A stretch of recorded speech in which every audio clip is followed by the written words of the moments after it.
بسم اللہ الرحمن الرحیم۔ ابتدا رب جلیل کے بابرکت نام سے، جو ایک اکیلا واحد اور یکتا اضافہ کیا، جس نے پانی کو بے بو اور بے ذائقہ بنا کر ہمارے لیے تسکین کا سامان کیا، جو ایک پتھر میں پلنے والے کیڑے کا رازق، جو ایک سیپ کے پیٹ میں بننے والے موتی کا خالق، جو کائنات کی وسعتوں میں پھرنے والے کسی بھی سیارے اور ستارے کا رہنما، جو قطرے کو گوہر کرتا ہے اور گوہر کو گوہر نایاب، جو مجھے میں کرتا ہے اور آپ کو آپ۔ پروگرام ریختہ بزبان مصطفیٰ، اور میں آپ کا میزبان مصطفیٰ قریشی، آپ کا ساتھی، آپ کا دوست، آپ کا رفیق۔ معذرت، کل پروگرام لے کے حاضر نہیں ہو سکا، کچھ مصروفیت اور طبیعت کی ناسازی جس کی وجہ سے حاضر نہیں ہو سکا۔ آج کچھ دن مصروف رہا، تھوڑا نوکوٹ کی طرف گئے، نوکوٹ قلعے کو دیکھنے۔ اپنی تاریخ کو بھی دیکھنا چاہیے اور اپنے ملک کو بھی دیکھنا چاہیے۔ اپنی زمین، اپنی مٹی، اپنے وطن سے محبت کا ایک طریقہ یہ بھی ہے کہ ان کے خوبصورت جگہوں دیکھنا چاہیے، بلکہ اور باقی دوستوں کے ساتھ بھی۔ آج کل تو انٹرنیٹ کا زمانہ ہے جناب، اور انٹرنیٹ کے زمانے میں بہت آسان ہے دوسروں کو بھی اپنے ساتھ لے کے چلنا۔ آج آغاز کریں گے کچھ غالب سے، کچھ ہماری ایک لسنر ہیں بینش گل، سعودی عرب میں ہوتی ہیں، انہوں نے کچھ انتخاب بھیجے، ان کو شامل کروں گا۔ اور حسن خان آفریدی ہمیں دیکھ رہے ہیں، حسن بہت شکریہ۔ عبدالباسط ہمارے ساتھ ہیں، باسط آپ کا بہت شکریہ۔ بینش گل ہمارے ساتھ ہیں، عبدالستار صاحب ہمارے ساتھ ہیں۔ آپ سب محبت کرنے والوں کا بہت شکریہ کہ آپ اپنا وقت نکال کے میرے ساتھ شامل ہوتے ہیں۔ اور پروگرام کا رہا ہوں بینش گل کا سعودی عرب سے ایک انتخاب انہوں نے بھیجا جناب ہمارے لیے۔ دل گم شدہ کبھی مل ذرا، دل گم شدہ کبھی مل ذرا، مجھے وقت دے، میری حالتوں کو تو دیکھ لے، میری حالتوں کو تو دیکھ لے، مجھے اپنا حال بتا کبھی، کبھی پاس آ کبھی مل سہی، کبھی پاس آ کبھی مل سہی، میرا حال پوچھ بتا مجھے، میرے کس گناہ کی سزا ہے یہ، میرا حال پوچھ بتا مجھے، میرے کس گناہ کی سزا ہے یہ، تو جنون ساز بھی خود بنا، تو جنون ساز بھی خود بنا، میری وجہ عشق یقین تیرا، ملا یار بھی تو تیرے سبب، ملا یار بھی تو تیرے سبب، وہ گیا بھی تو بھی چلا، دل گم مل ذرا، مجھے وقت دے، مجھے وقت دے، میری بات سن، دل گم شدہ کبھی مل ذرا۔ بہت خوبصورت انتخاب آپ کا۔ آج اپنے سننے والوں سے یہ گزارش بھی کروں گا کہ تھوڑا سا ہم نے کچھ تکنیکی چیزوں کو، مائک وغیرہ کو بدلا ہے، تو آواز آپ تک کیسی آ رہی ہے اپنے کمنٹس میں ضرور مجھے آگاہ کیجیے گا۔ میں آپ کے کمنٹس اپنے سامنے دیکھ سکتا ہوں کہ میرے سامنے اسکرین پر آ رہے ہوتے ہیں۔ اور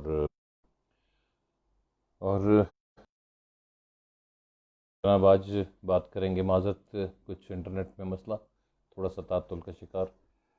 آج ہم بات کریں گے لفظ ردیف کی۔ جی، ردیف قافیہ، یہ غزل اور شعر و شاعری میں اس کا استعمال زیادہ ہوتا ہے۔ تو جو لفظ کہانی کی بات کی تھی، ایک تو میں آپ سے گزارش کر رہا تھا کہ جناب آواز کے بارے میں ضرور بتائیے گا کہ آواز آج آپ کو کیسی آ رہی۔ دوسرا، آج انڈور اس لیے کر رہے ہیں کہ باہر کچھ گرمی زیادہ اور کچھ آواز کے مسئلے مسائل بھی زیادہ ہو رہے تھے، سننے والوں کو بہت اس میں تکلیف ہو رہی تھی سننے میں۔ تو دیکھیے آج کیا نتیجہ نکلتا ہے ہمارے اس محنت کا۔ اور جناب میرے امین جان رستمانی، آپ ہمارے ساتھ شامل ہوئے، سلام کیا آپ نے، وعلیکم السلام، آپ نے تعریف کی، بہت شکریہ۔ مقتدہ ہمیں دیکھ رہے ہیں، مقتدہ بہت شکریہ کہ آپ شامل ہوئے۔ شمیم عالم ہمارے ساتھ شامل ہوئے، شمیم آپ کا بہت شکریہ کہ آپ بھی وقت نکال کے ہمارے ساتھ آئے۔ اور بینش گل آپ نے شکریہ ادا کیا، بہت شکریہ۔ عدنان یوسف زئی آپ ہمارے ساتھ شامل ہیں، آپ نے تعریف کی پروگرام کی، بہت شکریہ عدنان، آپ کی بہت محبت۔ اور بینش گل نے کہا کہ آج آواز کافی صاف ہے، جبکہ عبدالستار شیخ کہہ رہے ہیں کہ جی آج آڈیو سلو ہے۔ ستار صاحب اب اگر آپ مجھے بتا سکیں کہ اب آپ کو میری آواز کیسے آ رہی ہے؟ بیچ میں ذرا نیٹ کا مسئلہ ہوا تھا، کنیکشن کا۔ ندیم حسین ہمارے ساتھ ہیں، شکریہ۔ فرقان ملک ہمارے ساتھ ہیں۔ فرقان، آپ نے وقت نکالا میرے لیے، بہت محبت آپ کی۔ سمیر اسحاق قاضی سعودی عرب سے ہمارے ساتھ شامل ہوئے۔ سمیر، آپ کی بہت محبت کہ آپ اتنی دور بیٹھ کے میرے لیے وقت نکال رہے ہیں۔ بات میں ردیف کی کر رہا تھا، اور امید کرتا ہوں کہ اس وقت اب آواز بہتر آ رہی ہوگی آپ کو۔ ردیف کا جو لفظ ہے یہ وہ لفظ ہے جو کسی غزل یا قصیدے میں بار بار آتا ہے شعر کے آخر میں۔ جیسے اس دن ہم نے مثال لی تھی غالب کے نظم غزل کی، اور آج بھی غالب کی ایک غزل جو آپ کے لیے لایا ہوں: کوئی امید بر نہیں آتی، کوئی صورت نظر نہیں آتی، موت کا ایک دن معین ہے، نیند کیوں رات بھر نہیں آتی۔ اب یہ جو تکرار چل رہی ہے نہیں آتی کی، یعنی وہ لفظ جو غزل میں یا شعر و شاعری میں مصرے کے آخر میں بار بار آئے ردیف کہلاتا ہے۔ لیکن اردو میں، اور جب میں اردو کے لفظ کی معنی کی بات کرتا ہوں تو فیروز اللغات کے حوالے سے بات کرتا ہوں، اردو میں ردیف اس سوار کو کہا جاتا ہے، وہ شخص یا گھوڑے جو گھوڑے یا اونٹ وغیرہ پر گھوڑ سوار کے یا اونٹ سوار کے پیچھے بیٹھے، جسے انگریزی میں ہم پلین رائڈر کہتے ہیں، یعنی موٹر سائیکل پہ جو ڈبل سواری ہے اسے پلین رائڈر کہا جاتا ہے۔ جو شخص موٹر سائیکل چلا رہا ہے وہ تو سوار ہے، جو اس کے پیچھے بیٹھا ہے وہ ردیف کہلائے گا اردو کے لحاظ سے۔ یہ بلحاظ اردو میں بات کر رہا ہوں، اب چونکہ یہ لفظ آہستہ آہستہ جو ہے وہ ہمارے ہاں ان کا استعمال ختم ہوتا جا رہا ہے، متروک ہوتا جا رہا ہے، لیکن ظاہر سی بات ہے زبان ہے تو زبان کو زندہ تو رکھنا ہے۔ جناب فرقان ملک، آپ نے تعریف کی، بہت شکریہ۔ عدنان یوسف زینے کا ویڈیو کلیئر ہے، عدنان بہت شکریہ۔ عبدالستار شیخ، آپ نے کہا بہت بہتر ہے، آپ کی بہت محبت کہ آپ حیدرآباد میں بیٹھ کر نہ صرف یہ کہ میرے ساتھ شامل ہو رہے ہیں بلکہ اپنی رائے سے بھی مجھے آگاہ کر رہے ہیں۔ تو غالب مصرع جو آ گیا اسی کو آج شامل کر رہا ہوں پروگرام میں: کوئی امید بر نہیں آتی، کوئی صورت نظر نہیں آتی، کوئی امید بر نہیں آتی، کوئی صورت نظر نہیں آتی، موت کا ایک دن معین ہے، نیند کیوں رات بھر نہیں آتی، آگے آتی تھی ہارے دل پہ ہنسی، اب کسی بات پر نہیں آتی، جانتا ہوں ثواب طاعت و زہد، پر طبیعت ادھر نہیں آتی، ہے کچھ ایسی ہی بات جو چپ ہوں، ہے کچھ ایسی ہی بات جو چپ ہوں، ورنہ کیا بات کر نہیں آتی، کیوں نہ چیخوں کہ یاد کرتے ہیں، کیوں نہ چیخوں کہ یاد کرتے ہیں، میری آواز گر نہیں آتی، داغ دل گر نظر نہیں آتا، داغ دل گر نظر نہیں آتا، بو بھی ہے چارہ گر نہیں آتی، ہم وہاں ہیں جہاں سے ہم کو بھی کچھ ہماری خبر نہیں آتی، مرتے ہیں آرزو میں مرنے کی، مرتے ہیں آرزو میں مرنے کی۔ کیا خوبصورت بات ہے کہ مرنے کی خواہش ہے اور آرزو ہے، اور اس میں مرے جا رہے ہیں۔ مرتے ہیں آرزو میں مرنے کی، موت آتی ہے پر نہیں آتی، کعبے کس منہ سے جاؤ گے غالب۔ اور یہ جو مصرع موت آتی ہے پر نہیں آتی، اس پہ مجھے ہٹلر کی ایک بات یاد آ گئی۔ ہٹلر نے کہا تھا کہ جنگ محبت سے بہتر ہے، جنگ میں موت آ جاتی ہے، محبت میں انسان نہ جیتا ہے نہ مرتا ہے۔ یاد آ گئی تو بات کر لی جناب۔ چلتے واپس غالب کی طرف۔ مرتے ہیں آرزو میں مرنے کی، موت آتی ہے پر نہیں آتی، کعبے کس منہ سے جاؤ گے غالب، کعبے کس منہ سے جاؤ گے غالب، شرم تم کو مگر نہیں آتی، کوئی امید بر نہیں آتی، کوئی صورت نظر نہیں آتی۔ جناب غالب تھے ہمارے ساتھ، اور آج گرمی بہت زیادہ۔ ایک بات میں ضرور کہوں گا، اس دن میں نے ایک لفظ فتراک بتایا تھا، فے تیرے الف کاف فتراک، اور نظم اور غزل کا فرق بتایا تھا۔ یہ ایک لفظ بتانے کا مقصد یہ ہے، صرف ایک لفظ، کہ آپ اگر اس کو سنیں تو اپنے استعمال میں لائیں، اس کو سیکھیں، اس کو یاد کریں۔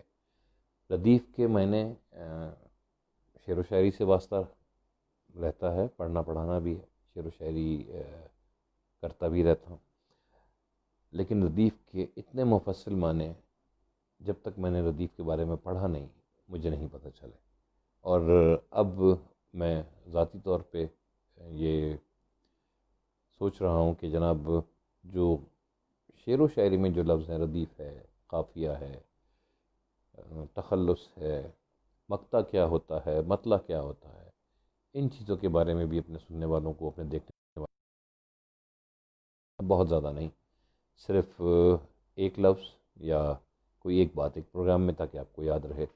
اور آپ سے بھی گزارش کروں گا، بینش گل نے اپنی فرمائش بھیجی تھی کہ یہ آپ پڑھ دیں، وہ میں نے پڑھی۔ ایک اور فرمائش ہے ان کی جو جناب پروگرام میں شامل کر رہا ہوں، لیکن میں گزارش آپ سب سے یہ کروں گا کہ آپ لوگ بھی اظہار کے ساتھ ساتھ نظم یا غزل کچھ سننا چاہیں میری آواز میں تو مجھے ضرور آگاہ کیجیے گا، میں کوشش کروں گا کہ آپ کے لیے پڑھ سکوں۔ اور اگلا انتخاب جناب بینش گل کا ہے، چلو کچھ دیر ہنستے ہیں، چلو کچھ دیر ہنستے ہیں، محبت پر، عنایت پر، کہ بے بنیاد ہیں باتیں، کہ بے بنیاد ہیں باتیں، سبھی رشتے سبھی ناتے ضرورت کی ہیں ایجادیں، کہیں کوئی نہیں مرتا کسی کے واسطے جانا، کہیں کوئی نہیں مرتا کسی کے واسطے جانا، کہ سب ہے پھیر لفظوں کا، کہ سب ہے پھیر لفظوں کا، ہے سارا کھیل حرفوں کا، نہ ہے محبوب کوئی بھی جسے ہم زندگی کہتے، نہ ہے محبوب کوئی بھی جسے ہم زندگی کہتے، جسے ہم شاعری کہتے، غزل کا قافیہ تھا جو نظم کا عنوان، جسے ہم شاعری کہتے، جسے ہم زندگی کہتے، غزل کا قافیہ تھا جو نظم کا عنوان تھا جو، وہ لہجہ جب بدلتا تھا، وہ لہجہ جب بدلتا تھا قیامت خیز لگتا تھا، وقت سے آگے چلتا تھا جو سایہ بن کے رہتا تھا، وقت سے آگے چلتا تھا جو سایہ بن کے رہتا تھا، جدا اب اس کے راستے ہیں، جدا اب اس کے راستے ہیں، چلو کچھ دیر ہنستے ہیں، چلو کچھ دیر ہنستے عنایت پر۔ بہت خوبصورت انتخاب آپ نے کیا بینش، اور اتنا خوبصورت انتخاب کہ میں اس کو شامل کرنے سے رک نہیں سکا۔ کچھ باتیں تاریخ کے اوراق سے بتا سکیں گے کہ قائد اعظم کی میت کو غسل کس نے دیا تھا؟ یہ میرا سوال ہے، اپنی رائے میں جب آپ کمنٹس دیتے ہیں فیس بک پہ تو ضرور اس کا جواب دیجیے گا۔ اور آج کا سوال ہے کہ جناب قائد اعظم کی میت کو غسل کس نے دیا تھا؟ اور اگلے پروگرام میں اس کا جواب، یا کل میں اپنے فیس بک اسٹیٹس پہ اس کو اپلوڈ کر دوں گا۔ فیس بک کے ساتھ ساتھ یوٹیوب پہ میرا چینل ہے جناب آر جے مصطفیٰ قریشی کے نام سے، میں آپ سے گزارش کروں گا کہ اس میں ضرور شامل ہوں، اس کو بھی دیکھیں، لائک کریں، سبسکرائب کریں، شیئر بھی کریں۔ آپ لوگوں کی بہت محبت کہ آپ لوگ میرے ساتھ شامل ہوتے ہیں، مجھے دیکھتے ہیں، مجھے رائے دیتے ہیں۔ یوٹیوب کے اوپر بھی یہ پروگرام میرے جو ہیں پچھلے پرسوں کا جو پروگرام تھا وہ آج انشاءاللہ یوٹیوب پہ میں لوڈ کر دوں گا۔ یوٹیوب چینل کا نام ہے آر جے مصطفیٰ قریشی، اور جب آپ آر جے مصطفیٰ قریشی انگریزی یا اردو میں بھی لکھیں گے تو آپ کو وہ چینل مل جائے گا۔ اس پہ میری اور میوزک کے ساتھ بھی کچھ پڑھی ہوئی نظمیں ہیں، کچھ پروگرام ہیں جو میں نے اس پہ ڈالے ہیں، وہ بھی دیکھیے گا، پسند کیجیے گا، شیئر کیجیے گا، اور اپنی بہت ساری دعاؤں میں مجھے یاد رکھیے گا۔ اپنی جب آپ دعا کرنے بیٹھیں، آپ کے گھر والے، آپ کے ماں باپ، تو ان سے کہیے گا کہ اپنی دعاؤں میں ایک تھوڑا سا حصہ، چھوٹا حصہ میرے لیے، میرے گھر والوں کے لیے۔ چلتے چلتے صرف اتنا کہوں گا کہ جناب اپنا بہت خیال رکھیے، خوشیاں بانٹیے، خوشیاں بانٹنے کے نئے طریقے کشید کیجیے۔ اللہ حافظ۔